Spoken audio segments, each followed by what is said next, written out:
வணக்கம் ஐயா. வணக்கம் தோழர். எல்லோருக்கும் வணக்கம். அடிப்படை இஸ்லாமிய அடிப்படை கேள்வி கேட்க வேண்டிய தேவை இருக்கு. இப்போ தெரிஞ்ச சொல்லுங்கிறோம், அங்கிருந்து நம்ம கேள்வி ஆரம்பிக்க போவோம். ஹிரா குகை எங்கு உள்ளது? ஹிரா குகை மக்கால இருக்குது. மக்கால ஜபல் அன்னூர், அதாவது 100 மலைன்னு சொல்லுவாங்க.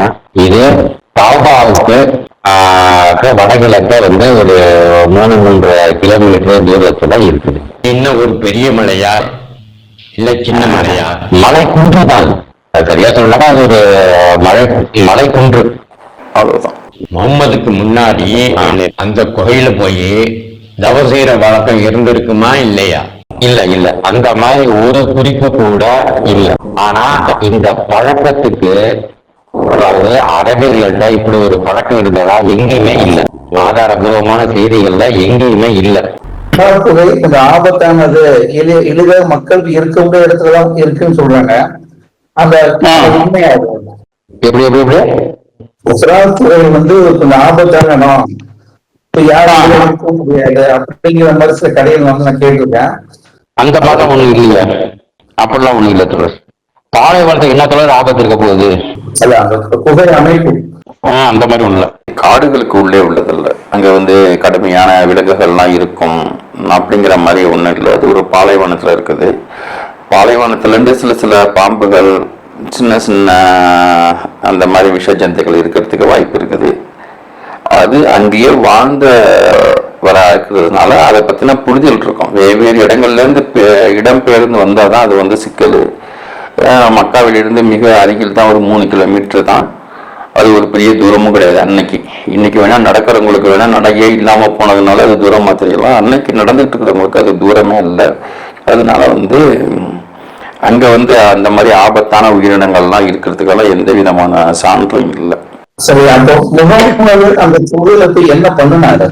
என்ன பண்ணாரு? தியானம் பண்ணாருன்னு சொன்னாங்க. என்ன பண்ணாருன்றத பார்த்ததுக்கு யாருமே இல்லை. தியானத்துல என்ன செய்தாருன்றது தெரியல. என்னக்கா குறைஷிகள்கிட்ட தியான முறைன்னு ஒண்ணுமே இல்லை. அவரோட சம்மணமிட்டு உட்கார்ந்து இருந்தாரா, நின்று கொண்டு இருந்தாரா, ஒற்றை காலில் தவம் இருந்தாரா, படுத்து கிடந்தாரா, என்ன செய்தார் தவம் அப்படின்னு சொல்லிட்டு எந்த விதமான தகவல்களும் நம்மளுக்கு அங்க இல்லை. தியானம் செய்தார் அப்படின்னாக்கா நம்ம எப்படி புரிஞ்சுக்க முடியும்? பொதுவா இங்க இந்திய மரபுலையோ இல்ல பௌத்தத்திலேயோ இல்ல வேறு வேறு உள்ள சமணர்கள்ட்டையோ இந்த மாதிரி ஏதாவது தியானம் என்ன செஞ்சாங்கன்னு நம்மளுக்கு எது சொல்லப்பட்டிருக்கோ, அல்லது இன்றைக்கு யாராவது தியானம் செய்யறாங்கல்ல, இதே மாதிரி தியானம் செய்யறதான் நம்ம புரிஞ்சுக்கிட்டு இவர் இப்படிதான் இருந்திருப்பார் நம்ம யூகம் பண்ண முடியுமே தவிர இப்படிதான் இருந்தாருங்கிற எந்த தகவலும் நம்மளுக்கு இஸ்லாமிய மூலாதாரத்துல இருந்து கிடைக்கல. அவர் எத்தனை முறை அந்த குகைக்கு போனதாக ஏதாவது தகவல் இருக்கா? ஹதீஸ்கள்ல பாக்குறப்ப 2 முறை சென்றதா வருது. ஒரு மாத காலம் தங்கியிருந்ததா வருது. இதை தவிர அடிக்கடி போனாரு அப்படின்ட்டு இருக்குது. இதை தவிர அதாவது எண்ணிக்கை அதுல குறிப்பிடல. 10 முறை சென்றார், வெள்ளிக்கிழமையில் சென்றார், திங்கட்கிழமையில் சென்றார், காலையில் சென்றார், மாலையில் சென்றார், இரவில் சென்றார், அப்படிப்பட்ட தெளிவான குறிப்புகள் தான் எதுவும் இல்லை. தியானம் பண்ண பழக்கம் அந்த அரபு தேச மக்கள்கிட்ட இருந்ததா? அவர் இன்னொரு சேர்த்து நான் கேட்கிறேன். இப்ப இந்தியாவில தியானம் பண்றத என்ன செய்வாங்கன்னா, ஏதாவது ஒண்ணை நினைத்து தியானம் இருப்பாங்க. இப்ப சிவபக்தர்கள் சிவனை நினைத்து தியானம் பண்ணுவாங்க. முருக பக்தர்கள் என்ன செய்வாங்க, முருகனை நினைத்து தியானம் பண்ணுவாங்க. ஒரு மையப்பொருளை வச்சுதான் தியானம் நடக்குதுங்க. அப்ப அங்கு முகமும் தியானம் பண்ணியிருந்தாருன்னா எதை மையமாக வைத்து தியானம் பண்ணியிருப்பார் வழி வருவதற்கு முன்னாடி அப்படிங்கிறது கேள்வி. புத்தர் போதி மரத்து கீழே உட்கார்ந்து ஞானம் பெற்றுவதாக சொல்லுவாங்க. அவரை இந்த உலகத்துல ஏன் இப்படி துன்பங்கள் நடக்குது அப்படிங்கிற ஒரு மையத்தை வச்சு தியானம் செய்ததாக எடுத்துக்கலாம். இதற்கும் நேரடியான பதில் இல்லை. ஏன் இல்லை அப்படின்னாக்கா, இப்ப இங்க இருக்கிறவங்க முருக பக்தர்கள் முருகரை வச்சு தியானம் செஞ்சாங்க, சிவபக்தர்கள் சிவனை வைத்து தியானம் செய்தார்கள் இப்படின்னு ஒரு கருத்து இருந்தாலும் சிவனே தியானம் செய்த கதை இங்க இருக்குது. இங்க சிவனே உட்கார்ந்து ஒரு இடத்துல தியானம் செய்தவர் அப்படிங்கிற மாதிரிலாம். அப்ப சிவன் யாரை நினைச்சு தியானம் செய்தாங்கிற ஒரு கேள்வி வருது. ஸோ இதே மாதிரி ஒரு நிலை தான் முகம்மதுக்கும். ஏனென்றால் அதற்கு முன்னாடி அவர் 40 வயசுக்கு முன்னாடி அல்லாஹ் சார்ந்தவர் வணங்கியதாகவோ அதை பற்றி பேசியதாகவோ அல்லாஹ் இப்படித்தான் இருப்பாங்கிற மாதிரிலாம் சொன்னதாகவோ எந்த தகவல்களையும் பார்க்க முடியல. இப்ப அல்லாஹ்வுக்கு ஒரு வடிவமாக இந்த குர்ஆன் இறங்குறதுக்கு முன்னாடி உள்ளதுதான் ஹீரா குகைக்கு போறது. அதனால இத எப்படி நினைச்சு வணங்கினாரு, என்ன செஞ்சாருங்கிறத இன்றைக்குள்ள நம்மளுக்கு கேட்டு கேட்டு செவி வழி கேட்டு கேட்ட செய்திகள்ல இருந்து தான் நம்ம யூகப்படுத்தி கொள்ள முடியுமே தவிர அதுக்கு உள்ளக்க எந்த ஒரு ஆதாரங்களும் கிடையாது. ஒரு வணிகரா இருந்திருக்கிறாரு. அப்போ ஒரு வணிகரா இருந்தவர் வணிகத்தை பார்ப்பார். இன்னைக்கு மாதிரி ஞாயிற்றுக்கிழமை லீவு அந்த 8 மணி நேரம் டியூட்டி எல்லாம் கிடையாது. போவாங்க வருவாங்க, எப்பப்பெல்லாம் முடியுமோ வந்துடுவாங்க. அது பருவ காலங்கள் மாறப்படுறப்ப அதுக்கு அந்த மாதிரி வணிகம் செய்வாங்க. இதெல்லாம் ஒரு தனி டாக்கு. இவர் அந்த மாதிரி இருந்த மாதிரி தெரியல. இவர் ஒரு நோக்கத்தோட போன மாதிரி தான் இருக்குது. இந்தியாவில் தியானம் பண்றவங்க உணவுக்கு அங்கங்க கிடைக்கிறத உண்டுக்குவாங்க. தியானத்துக்கு அதுதான் சரியான முறை. ஆனா இங்க அப்படி இல்லை. இவரு உணவு எடுத்துக்கிட்டு தான் போறாரு. உணவு சரியா போன உடனே திரும்பி வந்துடுறாரு. மனைவியே ஒரு சில சமயங்களை உணவை கொண்டுகிட்டு போனதாகவும் சொல்றாங்க. ஒரு கோடீஸ்வரியா உள்ளவங்க அந்த மாதிரி செய்தார்களா அப்படிங்கிறதுக்கு அது ஒரு பெரிய கேள்விக்குறி வருது. ஏன்னாக்கா பணிப்பெண்லாம் வச்சிருப்பாங்க, வேலையாட்கள்லாம் இருப்பாங்க, அடிமைகள்லாம் இருந்திருப்பாங்க. அந்த மாதிரி ஒரு அடிமைகள்லாம் ஏன் தூக்கிட்டு போகல அப்படிங்கிற 1 மாத காலம் வரைக்கும் அங்க தங்கி இருந்தாரு அப்படிங்கிற கதை வருது. அது இந்த 40 நாள் சில்லங்கிற மாதிரி 40 நாள் தவங்கிற மாதிரி இந்த 1 மாதம் நம்ம கொண்டு கொடுத்துக்கிறாங்கன்னு நினைக்கிறோம். அந்த மாதிரிலாம் இருக்கிறப்பெல்லாம் அந்த 1 மாதத்துக்கு தாக்கு பிடிக்கிற மாதிரி தண்ணீர், உணவு, என்ன பண்ணாரு, எப்படி வச்சுக்கிட்டாரு, இந்த மாதிரி தகவல்கள்லாம் தகவல் எதுவும் இல்லை தோழர். அதெல்லாம் நீங்க இவரை நபின்னு நம்பி நீங்க அப்படியே பிரமிப்போடு தான் பார்க்கணுமே தவிர நீங்க ஒரு சராசரி மனிதன் மாதிரி நீங்க கொண்டு போகக்கூடாது. அவரை நபிங்கிற வட்டத்திலேயே வச்சு நீங்க பார்க்கணும். நபிக்கு முன்னாடியே அவர் அப்படிதான் பார்க்கணும். அப்படிதான் அந்த கதைகள்லாம் கட்டப்பட்டிருக்குது. குழந்தையிலேயே பைபாஸ் சர்ஜரி பண்ணது அப்படி இப்படின்னு நிறைய கதைகளை அதுக்கு நபியாரத்துக்கு முன்னாடியே எல்லாம் தேர்ந்தெடுத்துட்டான் அப்படிங்கிற மாதிரி தான் இவங்க கம்பி கட்டுவாங்க. இவர் யதார்த்தமா போயிருக்கான்னு எடுத்துக்கலாம்ல. எப்படிங்க இருப்பீங்க? சோத்து மூட்டை எடுக்காம போது கற்பனை கதை. இது இல்லாம அது வராதுல்ல. சோத்து மூணு எடுத்துட்டு போனது கற்பனை கதைன்னு சொல்லிட்டீங்கன்னாக்கா அப்ப அதுவும் அதோட அது போனதுனாலதான் இதை கொண்டு போறாரு. இது துணை தானே. இது ஈராக்கு போறாரு, தியானம் பண்ண போறாரு. அப்ப பசிக்குமேங்கிறதுக்காகத்தான் இதை கொண்டுட்டு போறாரு. அப்ப நம்ம இதை எப்படி கற்பனையா எடுத்துக்க முடியும்? சோ அவரு தியானம் பண்ண போன மாதிரி தெரியல. நம்ம சொல்லிக்கலாம், யதார்த்தம் நம்ம சொல்லலாம். ஆனா அது தியானத்தோட நம்ம ஒட்டி பாக்குறப்ப அப்படி தெரியல. இப்ப நம்மளுக்கு எல்லாம் தியானம் பண்ணது கிடையாது, தியானம் பண்ண மாட்டோம், நமக்கு இது தேவை கிடையாது. நம்ம எங்கேயாச்சும் ஒரு வெளியூருக்கு போறோம் அப்படின்னாக்கா நம்மளுக்கான அந்த உணவு உடல் துணை, சளி மருந்து, ஜுரம் மருந்து எல்லாமே எடுத்துட்டு போவோம். சராசரி நமக்கு என்னென்ன தேவைன்னு முன்கூட்டியே தெரிஞ்சுக்கிட்டு போவோம். இப்படி அவரை ஓதுவீர் என்று சொன்னதாகவும் இவன் எனக்கு ஓத தெரியாது என்று சொல்றதாகவும் ஆமா. அவர் ஜிப்ரீல் எதை ஓத சொன்னாரு? குர்ஆனை தான் ஓத சொன்னாரு. குர்ஆன் இறங்கலதான், குர்ஆன் தான் அவர் கொண்டு வர்றாரு. ஓதுவீராக அப்படிங்கிறாரு. எனக்கு இவர் ஓத தெரியாதுங்கிறாரு. ஆனா இவர் கொஞ்சம் மாத்தி சொல்லிக்கலாம். எழுதுவீராக அப்படின்றனாக்கா அவருக்கு எழுத்தாற்றலும் கிடைச்சிருக்கும். அதனால ஜிப்ரீலுக்கு மிஸ் பண்ணிட்டாரு. இல்லைனாக்கா அல்லாஹ் மிஸ் பண்ணிடுறான். ஓதுவீராக அடுத்ததுதான் வருதுல எக்கரா பிஸ்மில் பிக்கல்றதி அப்படிங்கிற மாதிரி வருதுல்ல.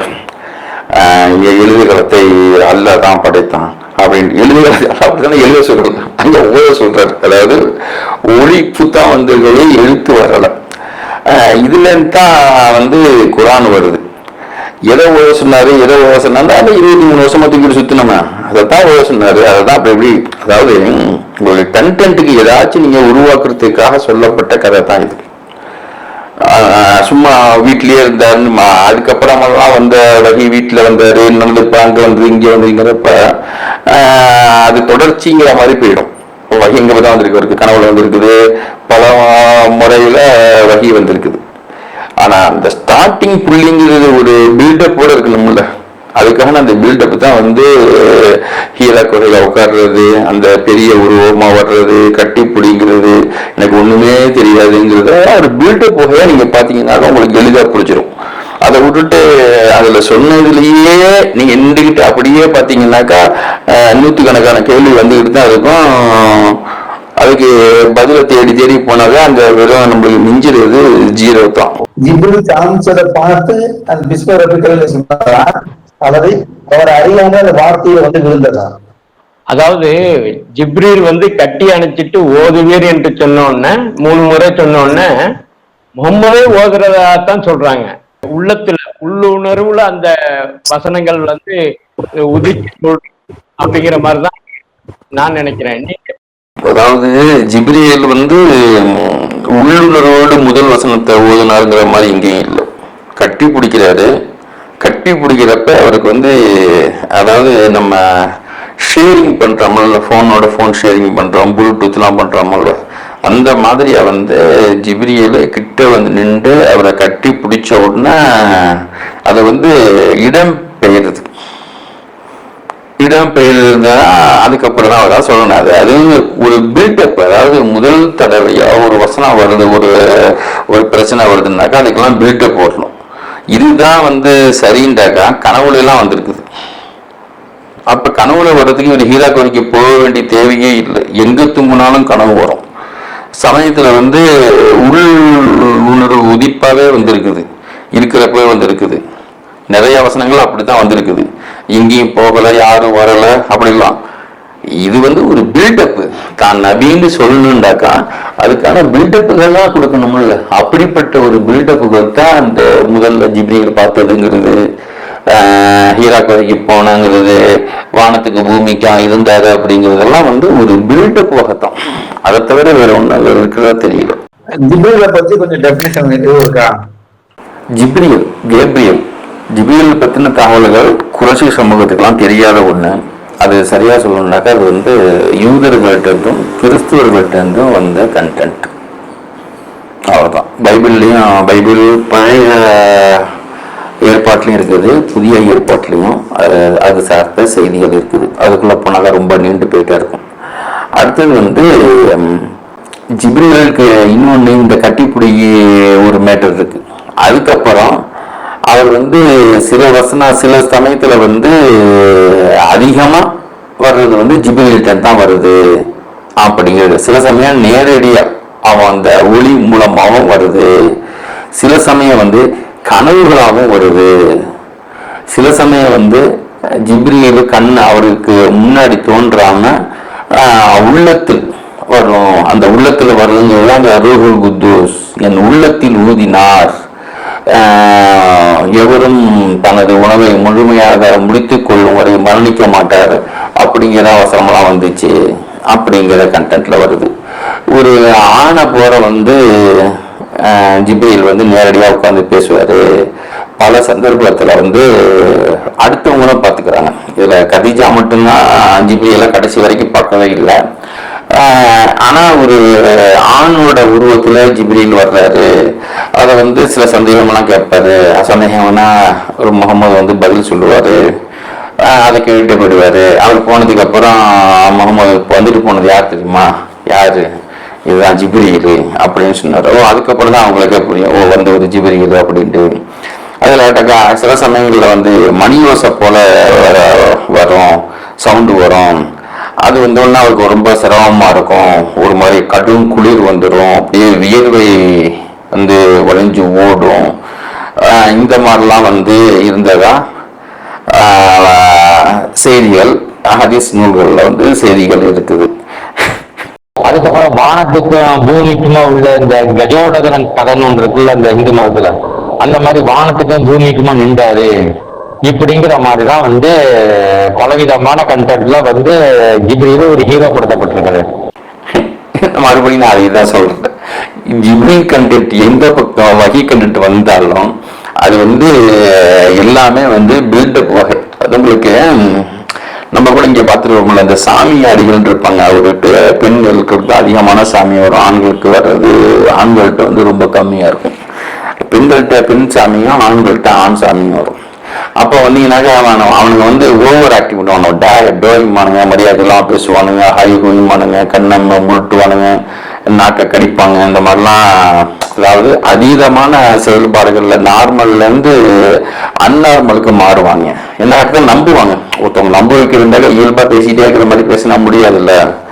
எதிராளி நம்ப வைக்கணும்டாக்கா சில மாற்றங்களை செய்யணும்ல. அதுதான் இந்த ஜிப்ரீல் வகையில நடந்தது. முதலா இறங்கின குர்ஆன் வசனம் எதுன்னு பாத்தீங்கன்னாக்கா 96வது அத்தியாயத்துல அல் அலக் அப்படிங்கிற அத்தியாயத்துல முதல் வசனத்துல இருந்து 5வது வசனம் வரைக்கும் சொல்றாங்க. படைத்த உமது இறைவன் பெயரால் ஓதுவீராக, அவனே மனிதனை இரத்த கட்டியில் இருந்து படைத்தான்.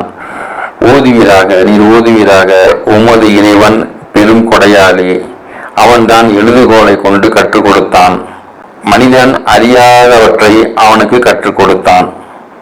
இதுதான் அப்போதைக்கு வந்த வசனங்கள். முதல்ல இறங்கியது நீங்க சொன்ன இந்த அத்தியாயத்துல வசனம் தானா? 96 அதான் முதல்ல இறங்கிய வசனம் அப்படின்னு தான் சொல்றாங்க. அத இவங்க என்ன சொல்றாங்கன்னாக்கா லைலத்துல் கத்ர் இரவுல இறங்கினதாக சொல்றாங்க. அப்படித்தானே சொல்றாங்க? ஆமா, அதாவது குர்ஆன் லைலத்துல் கத்ர் இரவு, அந்த லைலத்துல் கத்ர் அதாவது கண்ணியமிக்க இரவு, அவ்வளவுதான் அதுக்கு அர்த்தம். அதாவது இது இறங்கினதுக்கு அப்புறம் தான் அந்த பெயர் வருது. நீங்க வர்றதுக்கு முன்னாடி அந்த பெயர் உள்ள இரவுல வந்தது அர்த்தம் இல்லை. அந்த வந்ததுனால அந்த இரவுக்கு 1000 மாதங்களை விட ரொம்ப மகத்தானது அப்படி என்று வருது. அதுல என்ன இரவு, முதல்ல இரவுக்கு என்ன மகத்தம்னு தெரியல, அதுல இருந்து இந்த இரவுக்கு என்ன மகத்துவம்னு நம்மளுக்கு புரியல. இதை இவங்களால புரிய வைக்கவும் முடியாது. அந்த இரவு தான் இந்த இரவான்னு சொல்ல முடியாது. இதுல ஒரு பாயிண்ட். இன்னொன்று என்னன்னாக்கா இவங்க இந்த கண்ணியமிக்க இரவுன்னு எதிராக வருதுனாக்கா 97வது அத்தியாயத்துல 3வது வசனத்துல இருக்குன்னு நினைக்கிறேன். இதுல இன்னொரு முக்கியமான பாயிண்ட் என்னன்னாக்கா குர்ஆன் வந்ததா சொல்லப்படுறது அந்த மாதத்தோட கடைசி. அதாவது நம்ம ஆளுக்கு எப்போதுமே 3ல் ஒரு பக்கம் தான் நிற்பார். அவரோட வயசை 60 வயசுன்னு 3ஆ பிரிச்சிங்கன்னாக்கா 40 வயசு வரைக்கும் சும்மா இருந்திருப்பாரு. பாக்கி ஒரு பக்க வயசுல தான் நபின்னு சொல்லுவார். அதே மாதிரி இங்கேயும் அதே கதை தான் வருது. இந்த மாதத்துல கூட முந்தைய 2 பத்துகளுக்கு ஒண்ணுமே இல்லை, 3வது பத்துல தான் இருக்குது. அந்த 3வது பத்துங்கிறதுல கூட அதுவும் ஒற்றைப்படை, அது 2ல கூட இல்லை. அதாவது 20லேருந்து 10 நாளுக்குள்ள தான் வந்துச்சு, அப்படி கூட இல்லை. இந்த ஒற்றைப்படை இரவுன்னு சொல்றேன். 21வது இரவு, 23வது இரவு, 25வது இரவு, 27வது இரவு, 29வது இரவுன்னு போகுது. சரிப்பா, இந்த 5 இரவுல எதுல வந்தது? எந்த இரவில் தான் அந்த ஜிப்ரீல் முதல் இதை கொண்டு வந்தாரு அப்படின்னா அதுக்கு அல்லாஹ் மறக்க அடிச்சிட்டான். அப்படி ஒரு சொல்லி முடியும். எந்த இரவுன்னு சொன்னாக்க சிக்கல் வந்துடும் அப்படின்னு சொல்லிட்டு ஒரு பில்டப் போகத்தான் அதாவது எல்லாத்தையும் சொல்றவரு, இதுக்குண்டே குர்ஆனுக்காக வேண்டிய இறை தூதன் வந்தவர் அந்த கண்டென்ட்டை எப்ப என்னங்கிறத விட்டுடுறாங்க. சரி, அது போயிட்டு போகுது. அப்படின்னாக்கா நோன்பு எப்ப துவங்கணும்? அந்த 21ல இருந்து தானே துவங்கணும். ஆனா குர்ஆனே வராத ரமலானுடைய முதல் பிறையிலேருந்து துவங்குறாங்க. அதுக்கு அடிச்சுக்கிட்டு இருப்பாங்க. அதுலயும் வேற சண்டை வேற. இவனுக்கு இன்னைக்கு பிறை, அவனுக்கு நாளைக்கு பிறை, இந்த ஜமாத்துக்கு இன்னைக்கு பிறை, இவருக்கு பிறை தெரியல, இவரு கண்ணால பார்த்தோம், இவரு கணிச்சோம், இப்படின்னு சொல்லிட்டு இந்த பிறைக்கு, அதாவது குர்ஆனை இறங்காத நாளுக்கு புனித நாள்னு சொல்லிட்டு இதுக்கு இவங்க பண்ற அளப்பறை மிகப்பெரிய ஒரு அழப்பாக இருக்கும். அதாவது ஹிரா கோயில்ல இறங்கின நாள் ரமலான் மாதத்தில் உள்ள ஒரு நாள் அப்படின்னு வச்சுக்கோம். அந்த நாள் ரமலான் மாதம்னா அப்ப அங்க குறைஷிகள்கிட்ட நோன்பு பிடிக்கிற வழக்கம் இருந்ததா? இல்ல, குறைஷிகள்கிட்ட நோன்பு எப்படி பிடிச்சாங்க என்னங்கிறது தெளிவான அர்த்தம் இல்லை. ஆனா மத நம்பிக்கையில் உள்ள எல்லாத்தையுமே நோன்பு இருந்திருக்கு. இதுல ஒரு ஸ்பெஷாலிட்டி என்னன்றக்கா, சகர்ல சாப்பிட்டு விட்டு தெம்பா இருக்கிற ஒரு உணவு முறையை நம்ம முகமது தான் அதை உருவாக்குறாரு. இவங்க இஸ்லாமியர்கள்ட்ட இந்த நோம்பு பிடிக்கிற வழக்கம் ஏற்கனவே யூதர்கள்ட்ட இருந்தது தானே? இருக்கும். யூதர்கள்ட்ட கிறிஸ்தவர்கள்ட்ட இருந்திருக்கலாம். ஆனா அவங்கள்ட்ட வந்து சகர் உணவும் கிடையாது. மற்றவங்கள்ட்ட அதே மாதிரி எதுவுமே இல்லை. இங்க இந்திய ஆன்மீக மரபுல கூட பார்த்தீங்கன்னாக்கா இந்த விரத முறைகள்னு சொல்லிட்டு எக்கச்சக்கமா இருக்குது. நீர் அருந்தது, நீர் அருந்தாதது, வெவ்வேறு உணவு முறை, வெவ்வேறு விரத முறைகள் எக்கச்சக்கமா இருக்குது. ஆனா குறைஷியர்கள்ட்ட அப்படிலாம் இருந்துச்சா? இதுக்கு முன்னாடி அப்படி ஒரு விரதத்தை அவர் மேற்கொண்டாரா அப்படிங்கிறது இல்லை. ஏன் அதை உறுதியா ஏன் இல்லைங்கிறதாக்கா, அப்படி இருந்திருந்தால் அவர் முகமது அவர்கள் திருமணமான கதீஜா அவங்க ஏதாவது நோன்பு நோற்று இருக்கணும். அந்த அந்த 15 ஆண்டுகள்ல, அதாவது 25 + 40, அதாவது கதீஜாவுக்கு 40 வயது, முகமதுக்கு 25 வயது. இதுல தான் அவங்களுக்கு திருமணம் நடக்குது. இதுல இருந்து இவருக்கு 40 வயது வர்ற வரைக்கும், அதாவது அவங்களுக்கு 40 வயது தூக்கத்துல இருந்து இவருக்கு 25 40 வயது வர்ற வரைக்கும் அந்த 15 ஆண்டுகள்ல 15 முறை கதீஜா அவர்கள் நோன்பு நோற்று இருக்கணும். அப்ப இவரு கூட சேர்ந்து நோன்பு நோற்று இருக்கணும், அல்லது நோன்பு நோக்க மாட்டேன்னு மறுத்து இருக்கணும். எந்த தகவலுமே இல்லை. அப்படின்னாக்கா அங்க நோன்பு பழக்கங்கள் இல்லை, அல்லது இவங்க அந்த நோன்பை பிடிக்கவில்லை. அப்படிதான் புரிஞ்சுக்க முடியுது. அதாவது ஹிராபையில ஒரு வசனம் இறங்குது, அது இறங்கினோன்னா அவர் கேட்டுட்டு ஓதுறாரு. அப்படி இருக்கும்போது அதை ஓதும்போது அதனுடைய அர்த்தம் அவருக்கு தெரிஞ்சிருக்கும்ல. அப்படி இருக்கும்போது ஏன் பயந்தாரு? ஏன் கதீஜாட்ட எனக்கு பயமா இருக்கு அப்படின்னு சொன்னாரு? கதீஜா அவர் செய்தானா மலக்கான்னு சோதிச்சாங்க. அப்புறம் ஒரு கிர்த்தட்ட போய், அதாவது வரக்காட்ட போய், வரகா நோபல்கிட்ட போய் கன்ஃபார்ம் பண்றாங்க. இது அல்லாட்ட இருந்து வந்த செய்தி தானு கன்ஃபார்ம் பண்றாங்க. அப்ப அந்த குர்ஆன் வசனத்துல இருக்கிறது தெளிவா சொல்லலையா? ஒரு பில்டப் தான் ஏங்க. இதுக்கு பொண்ணு ஒரு நல்லா நீங்க இருக்கிறீங்க, ஒரு 40 வயசு வரைக்கும் அந்த ஊர்லயே சுத்திட்டு இருக்கிறீங்க. இதுக்கு பொண்ணு நீங்க இறை தூதர் உங்க பொண்டாட்ட போய் சொல்றீங்க, நம்புவாளா? ஏன் பயந்தாரு, ஏன் கதீஜாட்ட போய் சொன்னாரு அப்படின்னாக்கா, உங்களுக்கு ஒரு காட்சிப்படுத்துதல சாட்சி ஆக்கணும்ல. இப்ப இவர் மட்டும்தான் இதை பார்த்திருக்காரு, இவருக்கு வேற எந்த சாட்சியும் இல்லை. அப்ப இதை கொண்டுட்டு போய் யார்கிட்டயாச்சும் சொல்லணும். யார்கிட்டயாச்சும் சொன்னாதான் அது பகிரங்கமாக முடியும். அவ பகிரங்கமாகறதுக்கு யாரை பயன்படுத்தலாம்? வெளியேந்து யாராச்சும் வந்தாக்கா யாரும் நம்ப மாட்டாங்க. நான் கதை ஊற்றிக்கல அப்படிம்பாங்க. ஏன்னா எல்லாருக்குமே இவரை பத்தின விவரங்கள் தெரியும். அப்ப இருக்கிற ஒரே வழி தன்னுடைய மனைவி மூலமா கொண்டு போடலாம். கதீஜா அவர்கள் முகமது பார்த்தது ஜிப்ரீலா அல்லது சைத்தானா, மலக்கா சைத்தானா என்று ஒரு சோதனை வைத்ததாக ஒரு பயானம் கேள்விப்பட்டிருக்கேன். அது எப்படி சரி? என்றால் அந்த அறிவு இப்படி கதீஜாவுக்கு தெரிந்தது. முகமது சொல்லிதான் மலக்கள் இருக்காங்க, சைத்தான்கள் இருக்காங்க அப்படிங்கிறது இவர் தான் தூதர், இவர் தான் சொல்லியிருந்தேன் இல்லையா? ஆனா இங்க இவருக்கு அதை பத்தி கேள்வி எழுப்பி அதை பரிசோதனை பண்ற மாதிரி அறிவு சொல்ற இந்த அறிவு இப்போது கதீஜாவுக்கு வந்தது. அதான் கேள்வி. அவருக்கு தெரியுது தன்னுடைய மனைவி யூத கிறிஸ்துவத்துல நம்பிக்கை உள்ளவங்க அப்படின்ட்டு. நான் இதை ஏன் சொல்றேன்டாக்கா, இவங்க 2 பேருமே குறைசி சமூகத்துல இருந்தாக்கா இவருக்கு இப்படி ஒரு யாரோ ஒரு உருவத்தை பார்த்து பயந்தாரு அப்படி இந்த மாதிரிலாம் செயல்பாடுலாம் வந்தாக்கா இவங்க என்ன செஞ்சிருப்பாங்கன்னாக்கா அவங்க சமூகத்துல உள்ள அந்த அறிஞர்களையோ யாரையாச்சும் தான் போய் பார்த்துருப்பாங்க. இதெல்லாம் பேசிக்கா இருக்கும். ஏதோ ஒரு நடக்கக்கூடாத சம்பவம் நடந்தாக்கா அதுல உள்ள அறிஞர்களையோ முதியவர்களையோ அந்த ஆன்மீகத்துல கத்துக்கிட்டவங்களையோ தான் போய் பார்ப்பாங்க. ஆனா இங்க அவங்க குறைசி சமூகத்துல போய் பார்க்கவே இல்லை. இவங்க எங்க போய் பார்க்கறாங்கன்னாக்கா கிறிஸ்தவத்துக்கு மாறினதை சொல்றாங்க. அவர் கிறிஸ்துவர் தான், கிறிஸ்துவத்துக்கு மாறினாங்கன்னு ஒரு கதைக்காக டிப்பெண்ட் வருது. ஒரு கிறிஸ்துவத்தை போய், அது உறவினர், ஒரு சித்தப்பா முறை கொண்ட உறவினர்கிட்ட போய் சொல்றாங்க. அவரும் வயது முதுமையில இருக்கிறாரு. அவர்கிட்ட போய் சொன்ன உடனே எடுத்த உடனே நீங்க இறை தூதராயிட்டீங்க அப்படின்றாங்க. என்ன ஏது என்னன்னா எதுவுமே இல்லை. இன்னொரு கேள்வியும் வருது. ஒரு சைத்தானால கொண்டு வந்து தர முடியுமா? நல்ல நாடுனாக்கா யார் மூலமா வர முடியும்? இப்ப இன்னைக்கு இப்ளீஸ்னு சொல்றாங்க, அன்னைக்கு வானவரோட தான் இருந்திருக்கலாம். இல்ல முதல்லயே மனிதனை படைக்கும் போதே இப்ளீஸ் அல்லாவை எதிர்த்து வந்துடுறான். அதாவது குர்ஆன் இறங்குனதுல சைத்தான் சொன்னதாக கதீஜா சோதிக்கிறத நாம தெளிவுபடுத்திக்கிறோம். ஏன்னா குர்ஆன் வசனத்தை சைத்தான் கொண்டு கொடுக்க முடியும். இல்ல அது குர்ஆன் வசனங்கிறது தெரியாதுல்ல. ஷைத்தானா ஜிப்ரீலா?